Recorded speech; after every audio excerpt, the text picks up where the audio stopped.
Welcome to the AI Chat Podcast. I'm your host, Jaden Schaefer. Today on the podcast, we have the pleasure of being joined by Joshua Penner, who is the CEO of Inquisio.AI, which is a firm focused on optimizing government efficiency through AI. He has a background in both public service as the mayor of Orting, Washington, and the private sector. He has a lot of leadership background there. He uniquely bridges kind of that gap between technology and governance. His strategic expertise has driven scalable success in both of these areas. Welcome to the show today, Joshua. Hey, thank you so much for having me. Have you ever wanted to start your own podcast? I record and publish podcasts on a platform called Spotify for Podcasters, and I absolutely love it. Essentially, you can upload from your phone or computer, and it distributes to every platform that plays podcasts. They support video podcasts, and you can make money on the platform with ads or even podcast subscriptions, something that has made my life so much easier as a podcaster. So if you're interested, I highly recommend you give it a try. You can download the Spotify for Podcast app, or go to spotify.com/podcasters to get started on your podcast today. This episode is brought to you by Shopify.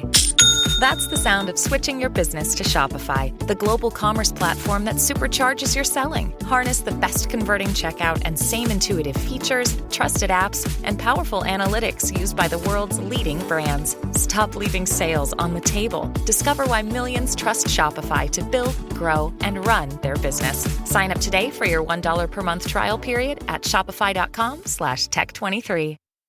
So the thing I would super excited, of course, to have you on the show today. The thing I would love to kind of kick this off with is I'd love to ask you a little bit about your background in a sense that did you always know you were kind of interested in this technology and this AI space? Was this something that came to you throughout your career? Or I know you went to school in Harvard. Is this something you saw there? Tell us a little bit about your background and your journey. Oh, man. Well, I can't say I always was interested, right? Because I grew up went to high school in the 90s and started going to school around the .com era. And so a significant portion of my being is feeling like I missed out on the .com revolution. I was too young to know what was happening. You know, my first computer was, I think, in 1999 as I was going into my senior year in high school. And so for years, I mean, ever since then, of course, I've been interested in technology. But as I started to explore, I'd say machine learning, right? Because we talk about AI as if AI is just AI, but in reality, we're talking about a constellation of technologies, machine learning, and just a number of different ways to engage things. And then as I assume, talk about productizing AI, that's going to be kind of a recurrent theme. Is it's more than just tell the AI to do this and it does it. I think my company and what we're trying to solve, it came together through, let's say, 15 years of experience with the problem that we're trying to solve. And then at the same time, kind of an alignment of my own ability to understand ways to utilize some of this machine learning technology in the public space, a space that traditionally hasn't been very innovative. And that's how it all came together, was just experiments, understanding the problem deeply, working together with a really stellar team of folks who understood the problem as deeply as I did, but also some of them probably understood the technology better than me.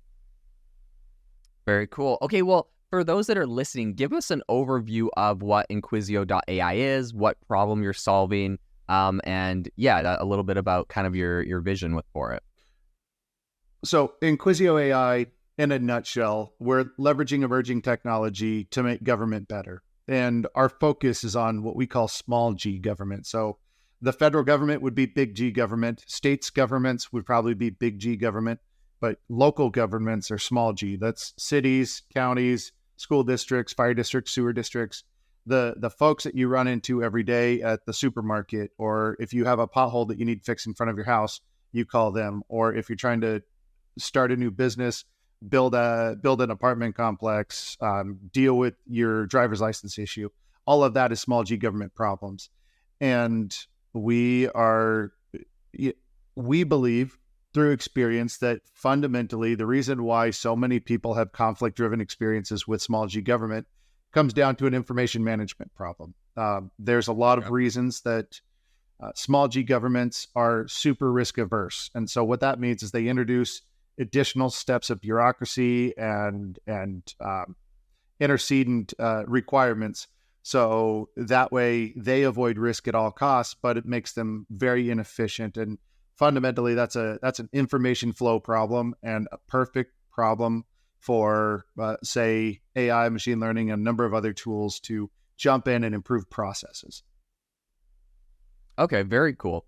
Can you talk me through like a specific use case of a way that, your company or, one of these local governments would be able to leverage your platform and, like give me a specific use case of how this would be helpful? I mean, you mentioned the pothole. I'm not sure if that's relevant. Is this like a faster way to, get a pothole filled outside your house, or is this kind of something different? It could be. Our solutions aim to sit at the nexus of a bunch of different problems in local government. But I think when we look at what we're trying to build, we think of it this way, that say that you do drive over that pothole and you have to get a new tire, your rims are bent, whatever. There's some sort of damage to your car.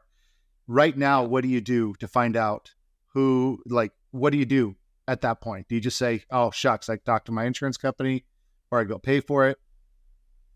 I mean, that's the, go ahead. What would you do? Oh, yeah. I mean, yeah, if it's me, I've heard somewhere that somebody is liable.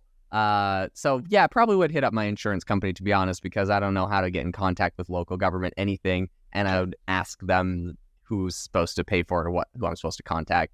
That'd probably be my method. Right. And which is also a horrible method because I hate getting on the phone and I hate contacting insurance or customer service, anything.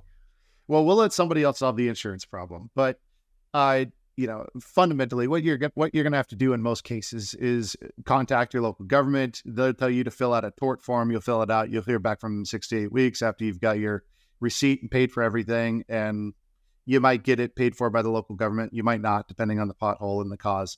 Or the government may turn around and talk to maybe the owner of the road, if it's a private road, things like that. But these natural questions, that question of what would you do can be quickly answered if there are tools that have access to the policy, to the laws, to the things where you can find the information, and you can ask that simple question. Not only should you be able to ask it at your level of understanding, I ran into a pothole with my car. What can I do? That should be the extent of your question. You shouldn't have to know what a tort form is. You shouldn't have to know any of the legalese language.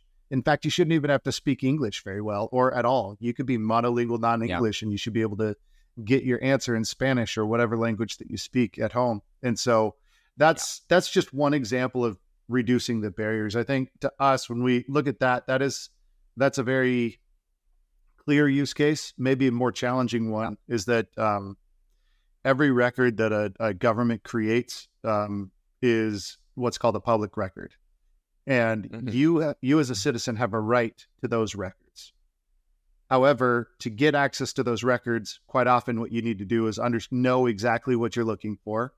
And you need to be very specific in what you're looking for. And even then, it's going to be a challenge to get it in a timely way. And if you look at just a Google search of records delays, police departments, you will see Seattle Police Department 2-year-long record delay in getting records requests fulfilled. And you'll see this across the U.S. And it's not just for something like police department records. It could be for, say, you want to build an apartment complex or do some construction in your city.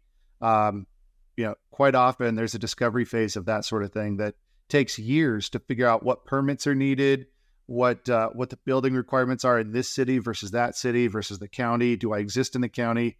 Do I need to get what's called a variance because my property doesn't perfectly align with the policy of the given jurisdiction? And which jurisdictions do I need to seek variances from? All of this is a very long, complex process that adds quite a bit of cost to the initial idea of developing a property, but also is an information search process that you engage with the jurisdiction, and likely the person you're engaging with doesn't have all the information, so they have to do research. And we can sit in the middle of that, and you can query in natural language against building codes of various jurisdictions, and it should be able to sort that out for you and identify what is likely to be your answer. And then you can ask follow-up questions of, well, how do I apply for a variance, or what is a variance, or what is, how do I apply to change this, right? Which might be a more natural language way of saying it.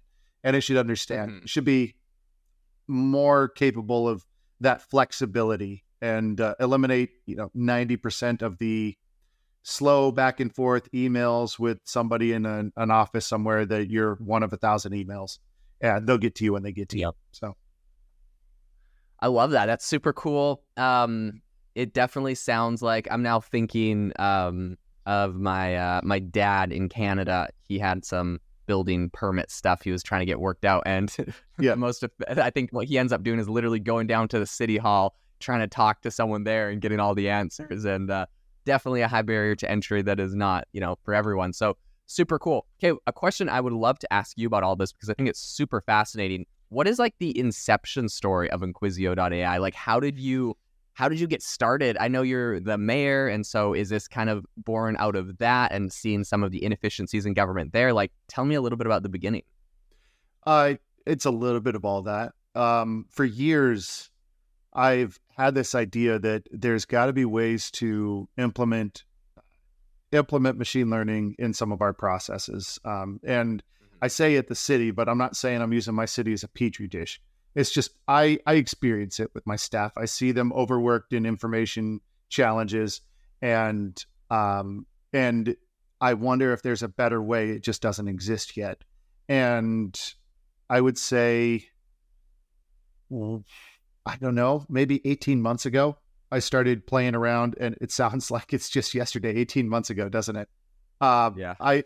I really started to focus machine learning on this idea that, so there's a tweak classification is I don't know if you can call tweak classification a traditional machine learning problem, but it's something that you can in a university class on machine learning, probably entry level machine learning, you would go through like tweak classification of intent, like a positive, negative, neutral intent on tweets, or whatever they're called now under Musk. And the idea is you get a statement, 140 characters, 140 words, or whatever it is, and you chop it up and you say, okay, eliminate all these words that are like it, the, and, we call them stop words. And then you would build a corpus, a library of words that are probably positive intent, like happy, something like that. And a corpus of words that are probably negative intent, like hate.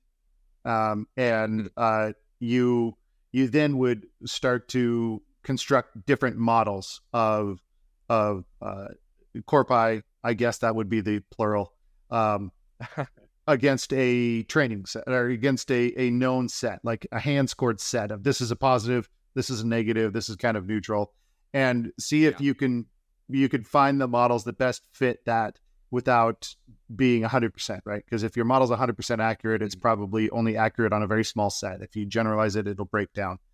In time, you'll find different models will work better to predict whether a given tweet that it hasn't seen is positive, negative, or neutral with, say, 85% efficacy. So if you take that, back it up a little bit, and you say a tweet is just a statement made, we should be able to do this to conversations that happen in a structured environment like a council meeting or an official conversation in policy. So council meetings are generally structured. They follow what Robert's Rules of Order. People are addressed to speak. They make motions, they second, they vote on them, all that other stuff. And utilizing a variation of, say, tweak classification, you should be able to determine with pretty high accuracy whether or not somebody has proposed a motion.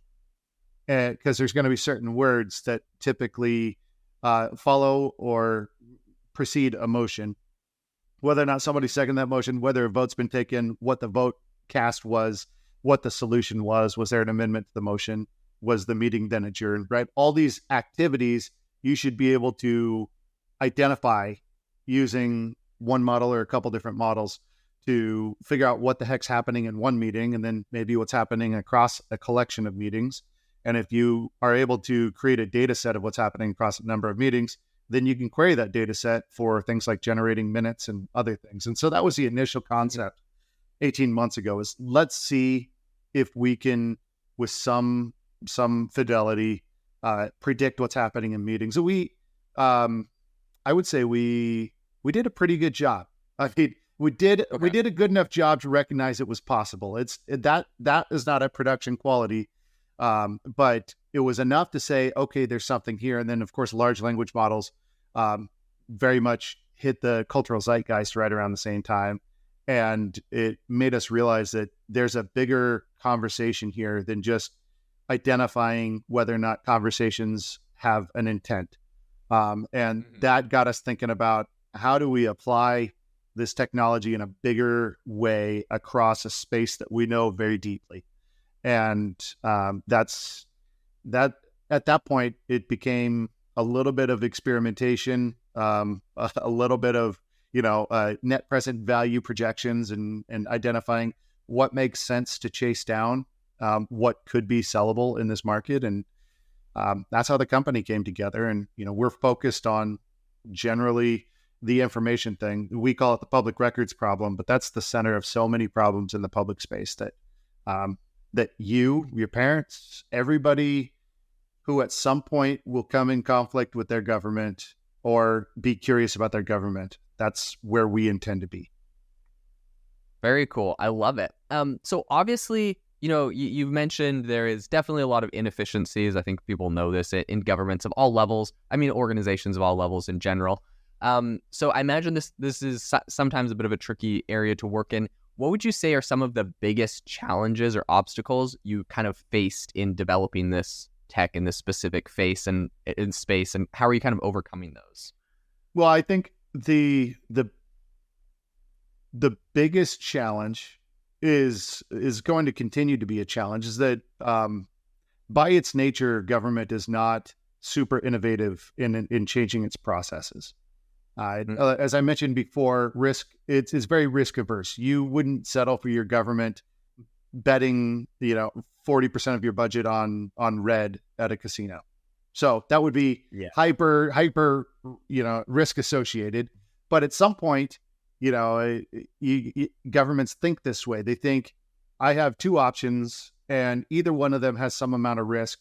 How do we find ourselves moving towards the one with the least amount of risk, because we have a fiduciary duty to the public's money?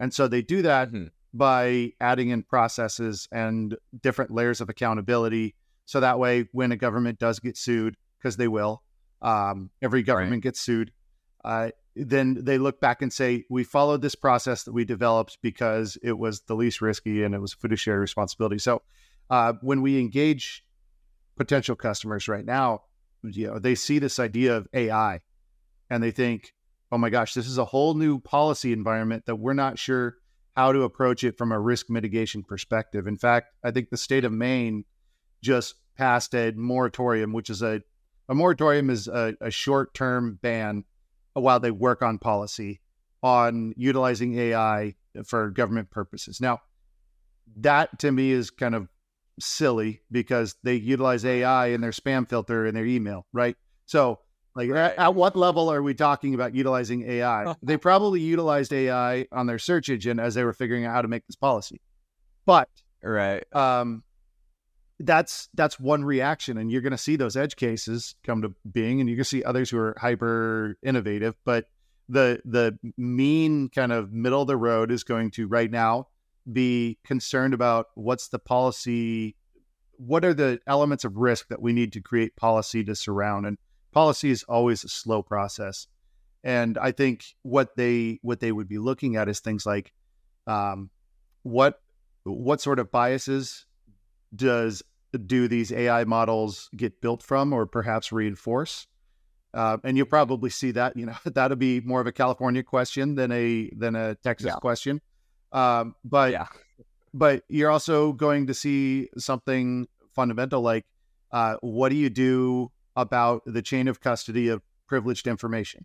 So if you have your social security number on an application for something at your local government, and all that gets fed into one of our AI tools or somebody else's AI tools, who has access to that information then? Does an intern at AIstartup.com have access to the raw data, or is it obfuscated in some way? Or can it be reproduced if somebody were very clever at query engineering and query hacking? These are new terms that just exist in the last year, right? Could somebody very cleverly hack your algorithm or hack your interface through clever querying and get access to information that should be privileged? And so I would call that the chain of custody of privileged information. Like, who owns that? But on the flip side, there's also the question of, well, what can you do that Google can't, given access to the same information? And so I think the opportunity that communities are going to be presented with real soon is taking all the information and putting up a wall around it and saying, if you want access to this information, you have to go through this portal that we've contracted with Inquisio.AI or created ourselves or whatever. And that's not crawlable information. That's information that the agency can provide and that retains ownership of all that information. So it does create an element of risk control as well as risk exposure at the same time. But these are all challenges that we have on top of starting a business, demonstrating to funders that that GovTech is a viable space, and actually delivering the technology. So there's so much work to do here. Yeah, I believe it.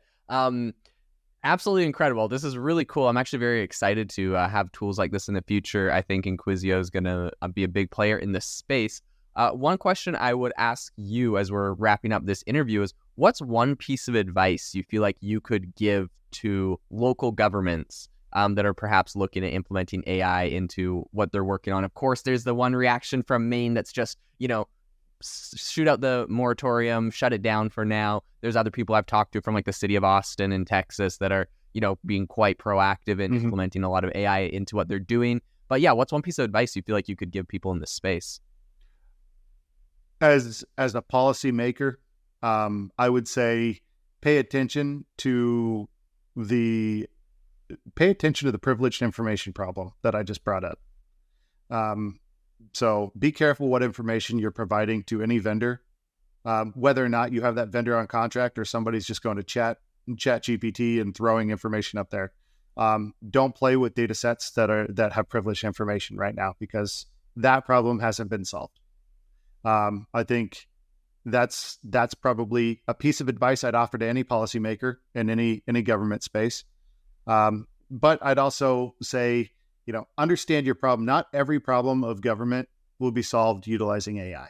In fact, government's probably going to be one of the areas in many ways least affected by this industrial revolution. Government is the business of relationships, and those can't directly be replaced by this technology. Not yet. Not in a way I can foresee yet, but that could change fast. But don't look to AI to solve every problem. But where you can with processes, I think this is going to be revolutionary, and it's going to allow you to focus your efforts on places where you would rather spend money as a government.